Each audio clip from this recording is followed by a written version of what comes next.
MSW Media.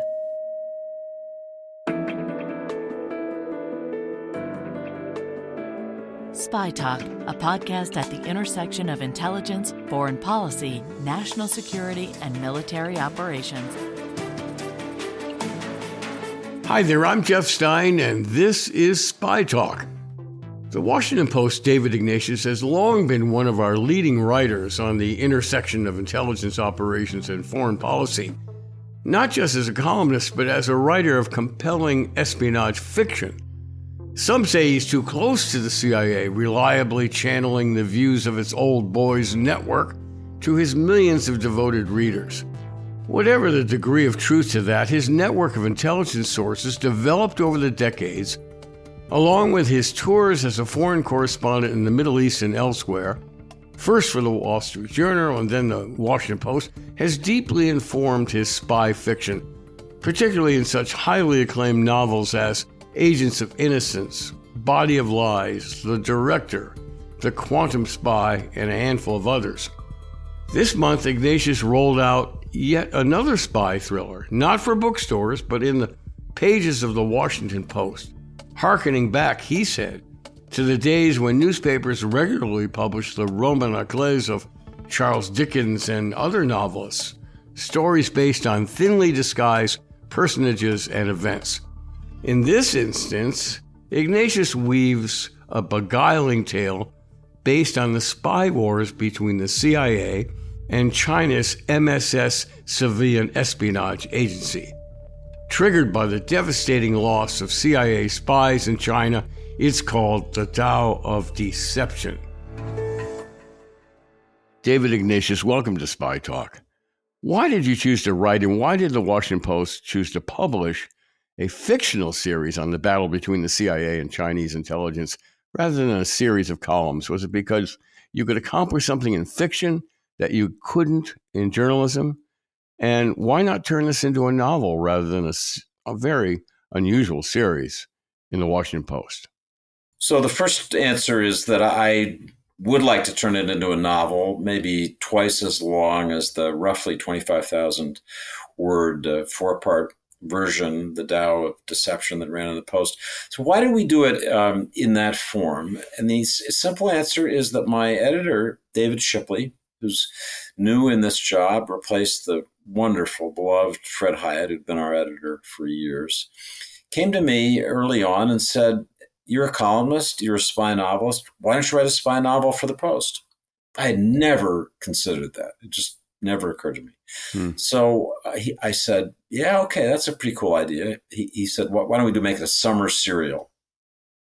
The idea was, once upon a time, magazines at least used to serialize fiction a lot. That's how people read Charles Dickens. That's how people read some of Steinbeck and other writers. They were serialized in the magazines of the day, but nobody's done it in journalism recently.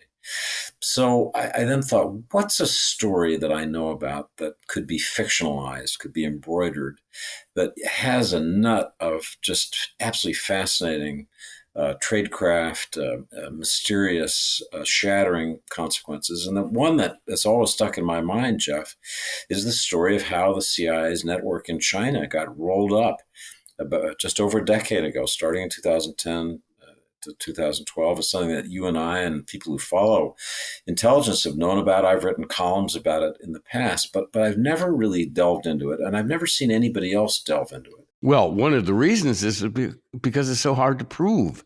As you know, lots of stuff happens in intelligence. We learn about it from our conversations with formers, as we call them, the former CIA people who are around Washington. And they tell us stuff. We know it's true, but we can't use normal journalistic techniques to prove it. Well, that's why we should write a spy novel about it. Because you can fuzz all the things that are really sensitive. You can make up all the things nobody knows. You can imagine what the other side was doing when you don't actually and will never actually know. I think, think back to Le Carré and Tinker Tailor. I mean, those books were in a sense playing off of the Philby Cambridge 5 story that has haunted the British. It was a way for Le Carré to write about SIS without doing it explicitly, invented a new name for it. But, in a sense, he was doing something similar. I had a lot of fun with this, not least because I think the Chinese intelligence service is basically unexplored territory. We know everything about Russian intelligence, thanks to Le Carré. Carla is a living, vivid presence for us. We know nothing about the MSS. We don't know where they work. We don't know how they operate. So that also was fun to kind of plow some ground that hasn't been explored much by spy novelists. For people who don't follow this as closely as you and I do, let's just quickly recap what happened. The CIA's, by reporting, we know that the CIA's operations in China were totally wiped out. Maybe not totally, but they were devastated by Chinese counterintelligence. Pretty close to totally. Totally wiped out. And it's taken a long time for the CIA to get back on its feet. I have a feeling from my own reporting and from what I read of your great columns and now the Tao of Deception, that the CIA was slow to understand what Chinese intelligence was doing, and it didn't have a lot of assets to throw at the problem. It didn't have a lot of Mandarin-speaking case officers to attack the problem. Is that your opinion as well? So let me tell you, Jeff, what I know about this. And then, as I say, the novel is embroidered. Nobody should imagine that the novel is fact. It isn't. But here's what I understand happened. Starting in about 2010, the CIA began losing assets. People didn't show up for meetings. People were known to have been arrested. In one traumatic case, somebody was shot in a way that the U.S. would know that he had been killed. And that continued over the next couple of years. It slowed down, kind of ended in 2012. So the agency first thought, of course, that you couldn't lose this many key assets. And the numbers that got hit over this 2-year period, many estimates have been more than 24 were either arrested or killed. So the first thought obviously was, we have a mole. That's the only way they could know all these details. So, and the mole must be somebody who is so well placed that he knows all these different compartmented operations. So it was a small list of the most senior China specialists in the agency. They weren't informed that they were under suspicion, but they began to realize it in this 2011, 12, and on period as a very small task force working with the FBI began doing what they do in these situations with incredible care, trying to look and see and test. And the hypothesis that they had a mole ended up being in part true. And I'm just going to cover what's been written journalistically. Don't want to give away my novel. So there was a Chinese American senior operations officer. He had not done heavy duty operations. He was declared when he was in Beijing. So the work that he did was limited in scope. But he didn't get along well with his station chief. He was seen as kind of a bad apple. He ended up getting let go after he came back from Beijing, and finally, through the FBI, was trailed, and then they let him go after the first rumbling of his electronics, and then caught him roughly 2 years later. His name was Jerry Lee, and he is now in prison. He was convicted of I don't know if it's espionage, but something close.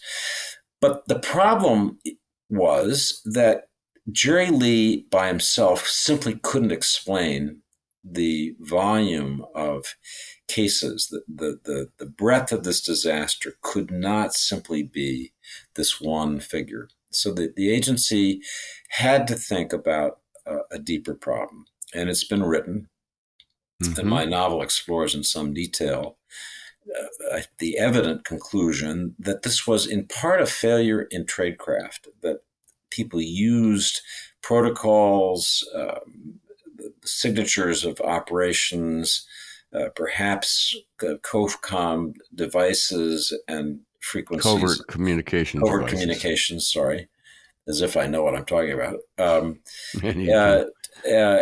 In repeated ways that made it possible for the Chinese, through meticulous analysis, to see if something was used once, then let's see if it was used another time. And also, as you arrest one person through interrogation, you begin to learn more details about tradecraft, and then you have more evidence to look on. But it was a story really of counterintelligence in the old-fashioned, I want to say, James Angleton style in the U.S. He was the famous counterintelligence official at the CIA. Yes, that led the Chinese to have this success. What I tried to do in the novel was to make that story vivid and real, and embroider it and fill in details. Come up with a Chinese Carla, a woman. I had been told that there was a brilliant woman operations officer in the Ministry of State Security, so I invented a character who I'd love to come back to. Her name is Ma Wei, and she's, to me, a pretty interesting character. They call her the American girl because she studied at the University of Wisconsin. And yes, she did eat cheese curds. Huh. Yeah, I thought she was a fascinating character. And I was going to ask you about whether that was a total fictional creation because, I have a contributing writer who has co-authored a book on Chinese espionage. And I asked him yesterday if he knew of any women in the top ranks of Chinese intelligence. He said he didn't. So you're telling me that this person or someone like this woman has or had a senior position in Chinese intelligence. Yes, there was a very sophisticated senior operations officer who did some real damage to the CIA. Well, that's new, and it sort of tips me to look into that some more and see if I can dig that out and who she is. But I'm sure you'll be 3 steps ahead of me for that. Let's talk about Chinese espionage in general here. One of the things I found really fascinating was in your Tao of Deception series was that this woman, Ma Wei, who rose to the top senior ranks of MSS, changed Chinese intelligence from its its technique of vacuuming up everything in America, scientific journals, non-classified stuff. In fact, I have an ex-FBI friend who was a resident FBI agent in Madison during this period that you write about, and he said they learned that the fax machines, remember fax machines? The fax machines were running 24/7 in the University of Wisconsin at Madison Library. And he tracked it down. It was Chinese students who were just sending up all this, everything they could learn. Now, about some 25 years ago, I interviewed Paul Moore, who was the top China expert at the FBI. And he described Chinese espionage at that time as non-espionage espionage. In other words, that they just soaked up everything they could get, and lots of non-classified information, shipped it back to Beijing, where it was sifted through and intelligence gleaned from that. But in your series, this woman, Ma Wei, she reorients MSS into the CIA model of CIA model of espionage, which is not to try to recruit everybody you can and just gather information, but to do targeted recruiting, to look for, to spot Americans who are in a position to have access to highly classified information. Is that true? I believe that is true. So your description of the traditional mode of operation of the Ministry of State Security, this sort of vacuuming approach, collect 1,000 grains of sand, sift them, find the nuggets of intelligence. That is the way that they operated. And there was a defector from the Ministry of State Security in life who defected to the CIA in November 1985, who opens my little novel, named Yu Qiangsheng. Right. Yu Qiangsheng had been a real prince of the revolution. His father had been one of Mao's compatriots. He was a brilliant, dynamic Shanghai physicist, had been in the caves in Hunan, the whole amazing revolutionary story. And Yu, his son, gradually grew more and more disgusted with the way in which the revolution had been perverted. He traveled with the American writer Edgar Snow in the early 1970s to see all the old comrades, and he found, to his amazement, that they were all bad-mouthing pretty much everything that had been part of the Mao legacy, which was part of his souring on China. But the system that he described to the CIA when he defected in November 1985 and revealed the existence of then China's most senior mole, a man named Larry Wu Tai Chin, who'd been a translator, but who had access, because there were so few Mandarin speakers and writers, to the most sensitive information for decades. He revealed that person, but then he also revealed what Chinese tradecraft was. And so the CIA kind of assumed they were dealing with this brute force, recruiting heavily in the Chinese American, overseas Chinese community. Figured that's their MO. That's what we have to worry about. And then China begins to accelerate in every way.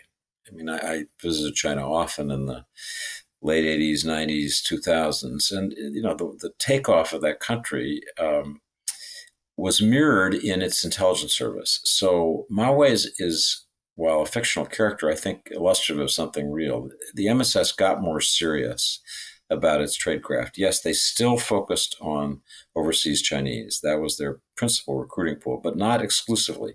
They began going after Americans. There are cases that people can read about of Americans who were recruited. They had traditionally appealed to people's Chinese loyalty. It had been about serving the motherland. They became much more mercenary. They'd look for people who had money needs, just the way a CIA does. Who needs money? Who needs help? Who's got love problems? Who's got medical problems? And they try to answer those queries. And they just became in every way a more aggressive service. I note in the book one index, which is just stunning, which is in 2020, an FBI official said the FBI was opening a new Chinese counterintelligence case twice a day. I mean, that's mind-boggling that they were at that level of intensity. So that was what was new, Jeff. We have to take a quick break. We'll be back in a sec. Okay, we're back with David Ignatius. You get the sense that from what FBI Director Chris Wray has said, is that the U.S. is overwhelmed by Chinese espionage. And proof of the pudding is that you look at Chinese aircraft, and they all look like knockoffs. It's the version of the down in Canal Street doing knockoff Prada shoes and handbags and so on. The Chinese have been able to steal our warplane secrets and transport plane secrets and duplicate them in China. Did you, in your research for this, for the Tao of Deception, did you get a sense that we are overwhelmed by Chinese espionage? So the intensity of the Chinese threat is, I don't want to say overwhelming, because the FBI still does manage to catch a lot of Chinese operations. We've had some successes, in the last few years. But the intensity is extraordinary, and especially in the cyber realm. I mean, companies that are not buttoned down hard against the Chinese basically are going to lose everything they have. And I think American defense contractors and related companies, technology companies, have learned this over the last 5 or 10 years. They finally have understood the seriousness of the Chinese threat. They are much more careful. So the easy pickings, the low-hanging fruit that was there for China, I mean, for goodness sakes, the Chinese just grabbed the most sensitive personnel records. I mean, how it can be that in our government, nobody ever bothered to look for the one personnel record where everybody walks in the door at CIA who might end up being a non-official cover officer, under deep, but that person's vitals are all in the files that the Chinese were smart enough to steal. I think people did wake up to the threat. I think Chinese operations are more targeted now. Here's a thought, Jeff. I'd love to know about Chinese tasking right now about Russia. I mean, if anybody's in a position to actually know what the hell's going on in Russia, it's China. Is that a major collection target? What do the Russians do when they catch a Chinese agent trying to penetrate the GRU? But anyway, I just throw that out because this is the week when we're all wondering who knows what about Russia. Hmm. Now, the hero of, well, just want to circle back to that for a second. The idea of the Chinese spying on the Russians is probably kind of new to a lot of people who don't follow this stuff. They're both communists, so to speak. Why would they be spying on each other? But the Chinese are so good at this. And of course, there are Chinese elements in Russia. Chinese communities are Chinese heritage communities in Russia. So, and they have been at loggerheads for years over various issues. They almost went to war back in 1969, I think it was. Yep. So the Chinese would have been looking at the near enemy, Russia, for a long time, not just the United States. Now, your hero, Tom Crane, is a Mandarin-speaking CIA officer who was the son of missionaries, I think you said. Yes. Like many of our Chinese experts at the State Department in the 1950s and so on, they were the sons of missionaries in China. And you present him as kind of a unique character. Do you have a sense that CIA and the FBI have bulked up on language training and or recruiting officers who are fluent in Mandarin? I think they're doing better at it. They know it's a priority. Chinese is such a hard language that fluency is, you have to put it in quotation marks. Mm-hmm. Even a level 4 Chinese speaker may not be able to do all of his or her recruitments in Chinese.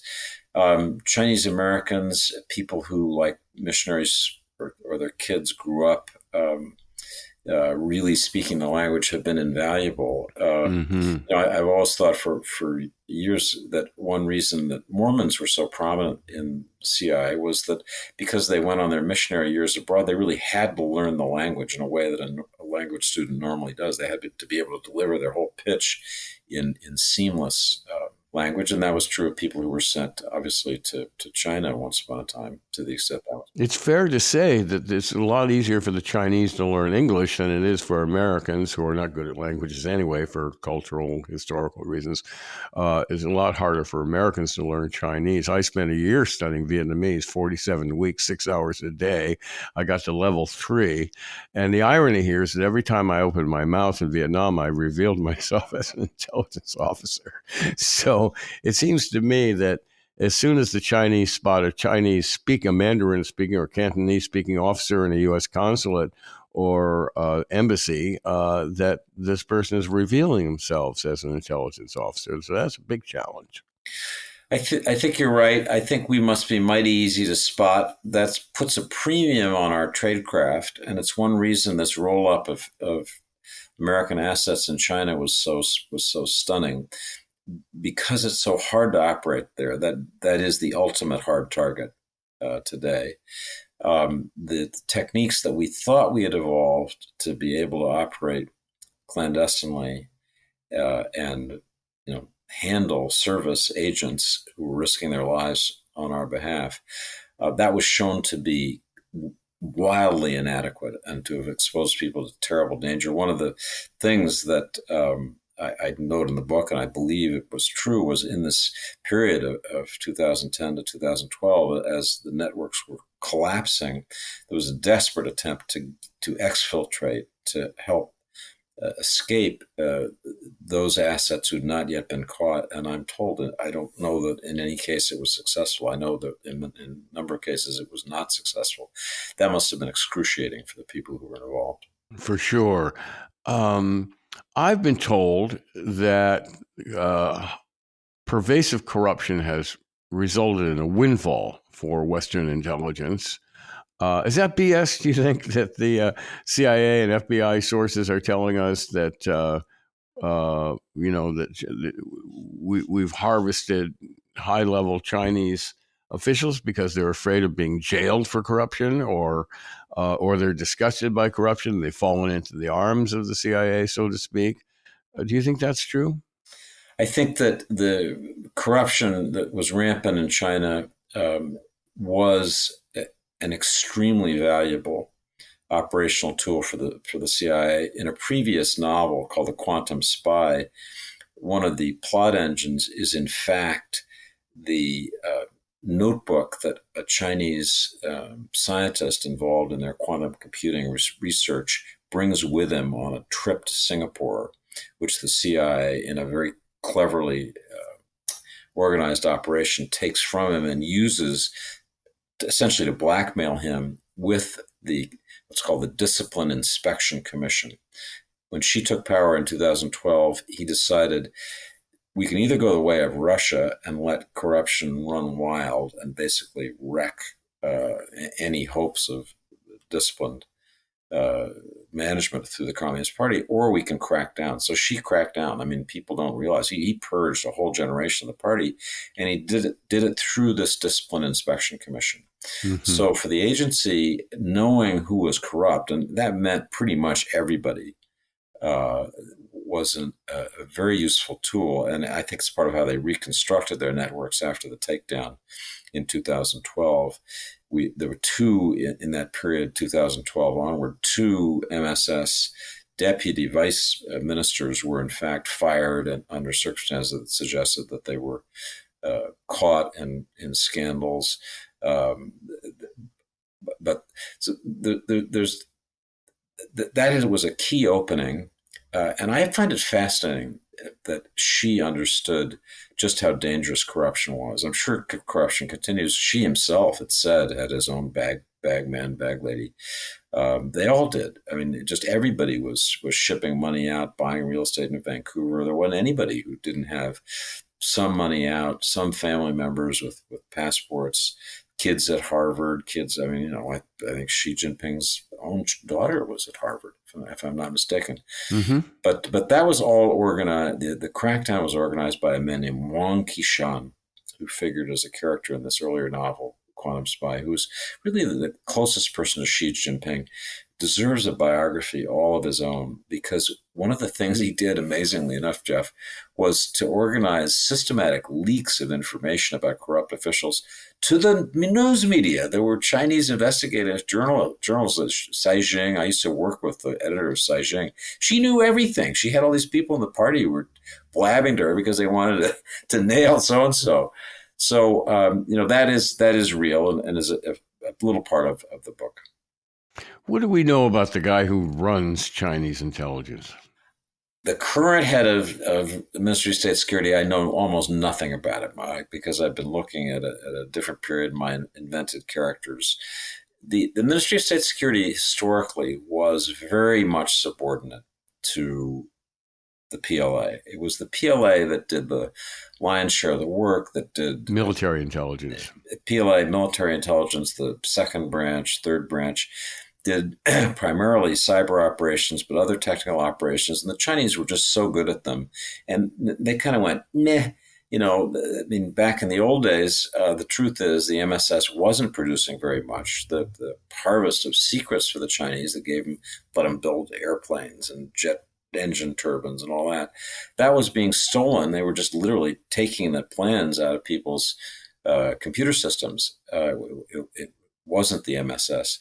So it's been a tough position to be in. I'm told that she realized that he needed to strengthen the ministry rather than let it die. It was on the verge of collapsing and being absorbed into the PLA, the Chinese mm-hmm. army. And so you could argue she saved it. Yes, somebody I do know that the person who runs it is seen as very much a Xi loyalist. Yeah, and he came up as a cop. He was a counterintelligence guy, and the general word is that he's focused on a lot of domestic counterintelligence, which means tracing foreign spies and tracking them down and prosecuting them or eliminating them. Just a sidebar here on tradecraft. I was fascinated in Tao of Deception by the use of U.S. satellites to aid case officers in secret meetings with their sources. How much of that is true? So the truth, of course, is I don't know. I'm a journalist. I'm a novelist. I've heard it rumored and whispered that overhead reconnaissance can be extremely useful in detecting surveillance and in sighting, and then surveilling, casing drop sites. But I don't know that for a fact. I don't want to pretend that I'm out here deeper into the waters of our satellite tradecraft than I am. Let's just say I'm making it up. But I think if they're not doing that, they're idiots, because that's an enormous opportunity for us. Sure. Well, this has been fascinating, David. Thank you so much for joining us in Spy Talk. I'm sure we'll have you back again if you've got the time to talk more about Chinese intelligence. This problem's not going to go away. Thanks a lot. Thank you, Jeff. Bye-bye. Thanks. And that's it for this week's Spy Talk. Be sure to check out our complete podcast archive at the MSW Network or on Apple or wherever you get your podcasts. And if you haven't already, please check out the Spy Talk news site on Substack, where our deeply experienced contributing writers offer a steady diet of scoops and original analysis. Just Google Spy Talk and you'll find your way there. This edition of the Spy Talk podcast, like all the others, was smoothly produced by Kanai at MSW Media with expert editing from Molly Hockey. Oh, and by the way, that music you've been hearing, aficionados of all things China will recognize it as the soundtrack from The Last Emperor, the 1987 Bernardo Bertolucci epic that tracks China's evolution from the collapse of its 1,000-year dynasty in the early 20th century through the triumph of the communist uprising in 1949 and the 1960s Cultural Revolution. That's it. Thanks for listening. I'm Jeff Stein.